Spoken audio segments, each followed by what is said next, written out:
Behind enemy lines, survival was rarely guaranteed. These pilots often found themselves in the most precarious of situations. On a fateful night, mistaken identity can change everything. They could not know that a pilot's mistake would turn their sanctuary into a target. Was his survival from the plane an escape from danger, or the start of another battle? The forgotten danger after surviving the skies. They called it the Jug, a hulking brute of aluminum and steel that could dive faster than any plane of its day and spit out streams of 50 caliber death. The P-47 Thunderbolt was the hammer of Allied ground attacks, so feared by German convoys that just its shadow sent soldiers scattering. But what most people don't know is that for the men who flew it, the nightmare didn't end when the mission did. Because if you went down behind enemy lines, you didn't just face capture by soldiers, you faced the rage of civilians. In the last desperate years of World War II, Allied pilots who crash-landed in occupied Europe found themselves hunted not only by the Luftwaffe but by farmers, villagers, even children who had seen their towns strafed from above. Many never even made it to a POW camp. Their fate became a whispered warning among Thunderbolt squadrons. Better to go down fighting than be caught on the ground. Imagine strapping into a cockpit knowing you might survive flak and fighters only to be torn apart by a mob whose homes you'd bombed hours before. The P-47 was designed to be a flying fortress, but on the ground its pilots were just men. So why did civilians hunt them? Was it revenge? Or something darker, born of propaganda and desperation? Spring 1944. Europe is a patchwork of ruins. The Allies are preparing for D-Day, softening up German defenses with relentless air attacks. Among the most feared instruments of this strategy is the Republic P-47 Thunderbolt, a single-engine monster carrying 8 50 caliber guns and later bombs and rockets. It was called the Jug because it looked like a milk jug or a beer jug. Fat, stubby, indestructible. For ground troops, it was a nightmare. For its pilots, it was a paradox. A plane built like a tank, but one that often left them alone and vulnerable when it hit the dirt. Most of these pilots were barely out of their teens. Many were farm boys from Kansas, mechanics from Detroit, students who'd never been outside their home states. They trained hard, learned to fly low and fast, and were told they were liberators. But as Allied bombing intensified, so did civilian casualties. In occupied France, Belgium, and the Netherlands, villages were caught in the crossfire of interdiction, attacks on German supply lines. Farmers saw their barns destroyed. Children saw their parents killed. Propaganda fanned the flames, painting Allied pilots as terror flyers. When a P-47 went down, the pilot often parachuted into a landscape he had just attacked. German soldiers were one threat. Local civilians were another. Some captured pilots were beaten, lynched, or handed over roughly to the Gestapo. The Luftwaffe even circulated memos warning civilians not to harm airmen, fearing war crimes charges. But in the fog of total war, the line between combatant and victim blurred. The Thunderbolt's reputation as an unstoppable killer in the sky set its pilots up for brutal treatment on the ground. Foreshadowed in unit briefings and whispered in mess halls, a phrase stuck: if you bail out, you're on your own. It wasn't just about evading soldiers. It was about surviving the rage of civilians whose world had been shattered. By mid-1944, the P-47's ground attack missions were both vital and vicious. Pilots dove at columns of trucks, locomotives, and troop convoys. The guns made a sound like tearing canvas. Their bombs turned bridges to rubble.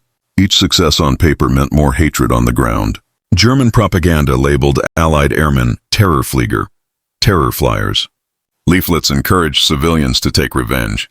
Newspapers ran lurid accounts of strafing attacks on school buses and churches, true or not.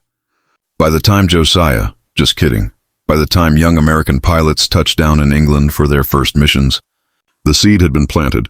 Crash in enemy territory, and you may not live long enough to surrender. Survivor accounts tell of landing in a field and being chased by pitchfork-wielding villagers, or being dragged from hedgerows by groups shouting "murderer." One pilot, Lieutenant James S. of the 56 Fighter Group, was captured by farmers who broke his ribs before the Wehrmacht arrived. Another 19-year-old Lieutenant Robert D. was shot after bailing out near a rail yard he'd just attacked. The Luftwaffe sometimes intervened to protect Allied flyers, not out of mercy, but to interrogate them. The imbalance of power was stark. In the sky, a P-47 was an armored juggernaut. On the ground, its pilot was a frightened young man in a flight suit, often bleeding, dazed, and unarmed. The psychological toll was crushing. Every briefing ended with reminders of survival codes, escape routes, and the chilling admonition to avoid capture at all costs. Yet the missions kept coming, each one riskier than the last as German flak grew heavier and tempers on the ground grew hotter. But what came next was even worse. In some regions, underground resistance groups tried to help downed pilots escape. In others, mobs formed before the parachute even hit the ground. No one could predict which fate awaited: rescue, captivity, or lynching. That uncertainty haunted every takeoff. The breaking point came in the late summer of 1944, as Allied air supremacy seemed complete. Thunderbolts roamed the skies, hammering retreating German forces.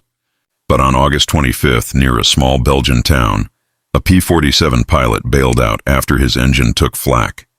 He landed in an orchard. Before he could even release his harness, villagers who'd lost relatives in a recent bombing surrounded him. They beat him, dragged him to the road, and hanged him from a tree. German soldiers arrived minutes later but did nothing. The incident was whispered about in squadrons as a warning. Don't get captured by the mob.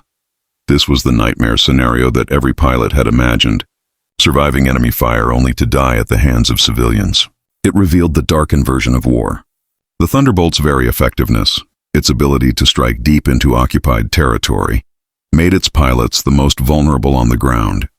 They were symbols of Allied might, but to grieving villagers they were the face of terror.